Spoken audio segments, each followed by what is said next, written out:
Tuấn Anh. À, anh sáng lập cái Angel for Us, là một cái cộng đồng về nhà đầu tư thiên thần cho các dự án khởi nghiệp tại Việt Nam. Thì Angel for Us chú trọng vào 4 cái ngành nghề: giáo dục, y tế, nông nghiệp, hàng tiêu dùng. Và cái tiêu chí quan trọng nhất là tất cả các dự án khởi nghiệp đó đều phải áp dụng khoa học công nghệ và có khả năng nhân rộng thị trường ra khỏi Việt Nam. Competitor usability testing is we already know how much we value maximizing the amount of learning we're doing without investing too much of our resources like time or money into building something that won't work, right? So competitor usability testing is essentially you're doing usability testing on a competitor's already existing solution. Right, so when Facebook started, I would bet $1 million that Mark Zuckerberg did some, whether he said it or not, did some usability testing on things like MySpace. We're studying how existing solutions solve customer problems, acquiring generative product learnings without having to build your own solution yet, right? So we're still in that kind of top right quadrant of the real book, generative product research. This is important. We're discovering value propositions currently not delivered by existing solutions in the market. We need to practice customer empathy with a live working solution without having to make your own. So I can actually go up to a real customer, start testing, and as a coaching technique, this is a way to get startups without putting any of their own thought at risk, right? Sometimes people are very worried, oh, I don't want to show my solution to anyone, oh, I don't want to, I'm afraid of getting denied, right? Now you have nothing to fear about. You can go test some other product. Cái điều mà đáng chú trọng và có thể là quan trọng nhất trong cái việc xây dựng một cái dự án khởi nghiệp đó chính là cái khả năng test, kiểm chứng cái sản phẩm hay dịch vụ của mình nó có phù hợp với thị trường hay không, trước khi đổ tiền, đổ nhân lực, công nghệ, tất tần tật vào việc xây một cái sản phẩm mà thị trường không mong muốn và không ai mua. Can someone give me an overview, before we get too much farther into it, on what generative product research is? Why is there a banding, a bandage as the image there? You're finding out what will actually cure the pain that I just found out my target market is willing to exchange currency for. Right? Now I need to find out, okay, it's not just about a little bit of money, a little bit of attention, a little bit of time. Right now it's like, okay, I'm going to try and see what full-fledged product can I build a business around.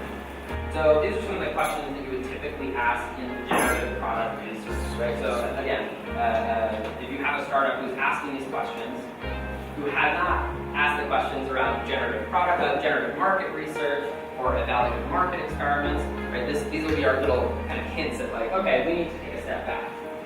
Right? So how can we solve this problem? What form should the solution take? How important is the design? Right, we didn't talk about design yet. Alright, we did this as far as landing pages go, but how important is the design in our actual product? What's the quickest way to hack it together? What do I build first? Minimum feature set? And how should we prioritize? So a couple of examples of actual generative product research techniques. Solution interviews. This is something that we will be doing later this afternoon during our fieldwork session. Dan is going to lead a section on what solution interviews are, how we do them, how they're a little bit different from customer discovery interviews. Essentially, we have different learning goals that drive different questions, and we'll actually be going to do those. A demo pitch is another great one. So kind of like the sales pitch that we went over, this is essentially where you fake that you have something, you pitch it, and you get feedback on that. A concierge test, we'll go over this a little bit more specifically, but a concierge test is very popular in technology products, where you might have a product that takes a lot to build, right? So that to build out Spotify would take many, many thousands of dollars, lots of design work, lots of coding needs to be done. But is there a way that we can deliver the value by having a manual process in place of that technology? Việc chọn ngành nghề nào nó còn tùy thuộc vào cái tính cách của mỗi nhà khởi nghiệp. Nhưng mình sẽ nói về cái khía cạnh về cái tiềm năng ở Việt Nam, thì mình có thể nói được ở Việt Nam cái lĩnh vực nông nghiệp là cái lĩnh vực còn rất nhiều cái khoảng trống không gian để phát triển rất nhiều. So we've talked a lot about value propositions. We've talked a lot about markets.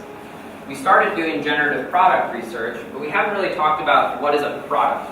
That really what a product is, it's kind of the same way that we don't think of a value proposition as a list of features. Right? A product is the same. It's not a list of features. Essentially what it is a user experience. Right? It's how someone experiences the value.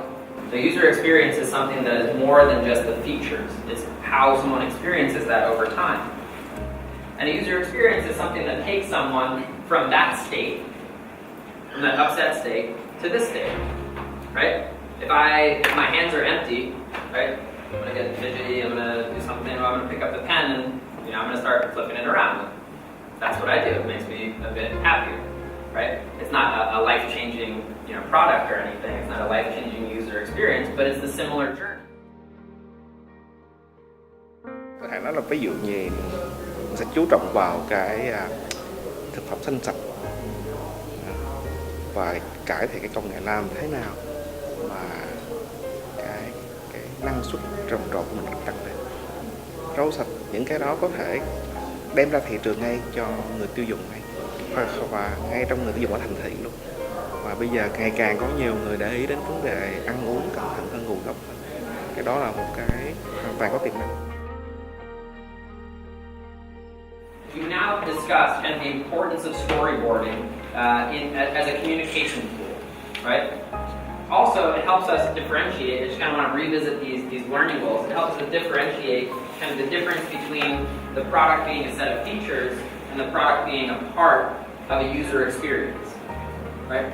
Ultimately, what we're building is much bigger than a product. It's all of this, right? This is what we are building.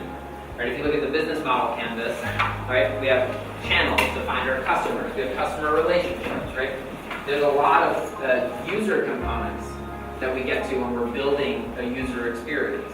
The product is just one part of that. And ultimately, that's the message that at least for me, right, is very successful at communicating with product teams about why they should focus on the customer first, right? And it's very easy to show a team. Right? As soon as you just take someone, get out of the building, and show them a product, right? Go into a new shoe store, right, or a clothing store, and watch someone buy a new piece of clothing, and watch how their user experience is so much bigger than just a product, right? Watch when they go to the checkout and they get the shirt and they're smiling, right? They're excited for this new thing. Right? It has nothing to do with the material of the shirt or right? They're getting a new shirt. That's part of the experience, right? So I just want to emphasize that storyboarding is a wonderful tool to kind of explain user experience and to introduce the importance of user experience to a startup that you might be coaching. Chúng ta sẽ có thêm nhiều ví dụ về những ngành nghề không có ngoài cái công nghệ thông tin. Bởi vì đại đa số hiện giờ kiến thức về những cái mảng này nó tập trung vào những cái công ty về công nghệ. Mình muốn những kiến thức này và những cái trường hợp điển hình được đưa vào trong những cái ngành nghề khác, ví dụ như nông nghiệp, xây dựng, v.v. Thì cái kiến thức của tuần 3 này nó sẽ được nó sẽ được truyền tải một cách rộng rãi hơn.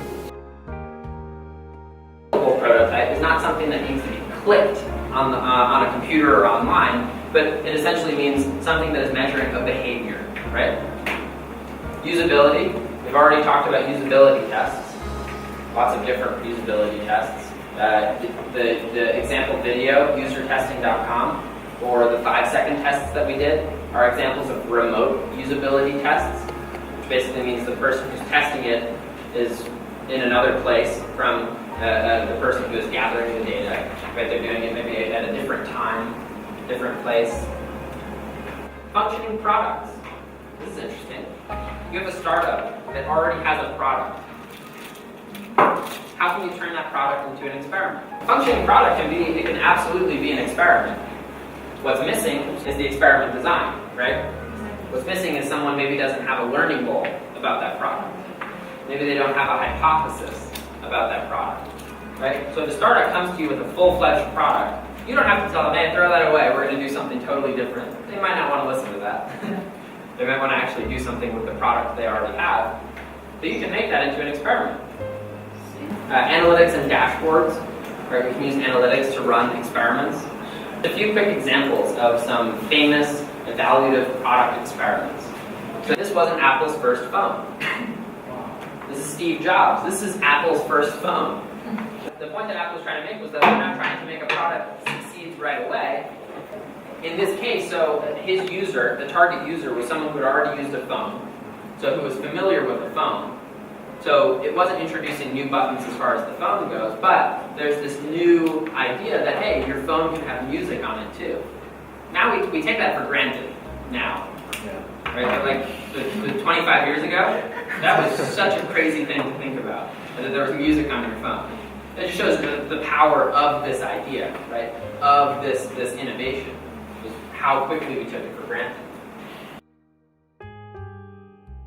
Cái quan trọng nhất của một cái khóa học này nó một cái là mình có thể nhìn một cái chương trình tổng thể theo việc từng tuần, thì cái nguyên tắc đằng sau nó có thể áp dụng rất nhiều trong không chỉ khởi nghiệp, trong cách làm việc của mỗi người, trong cách sinh hoạt cuộc sống của mình, và những nguyên tắc tinh giản. Cho nên mình có thể nói là cái nhìn bức tranh dài hơn, mình nói là cái khởi nghiệp không chỉ là một cái kiến thức mà là một cái phong cách sống.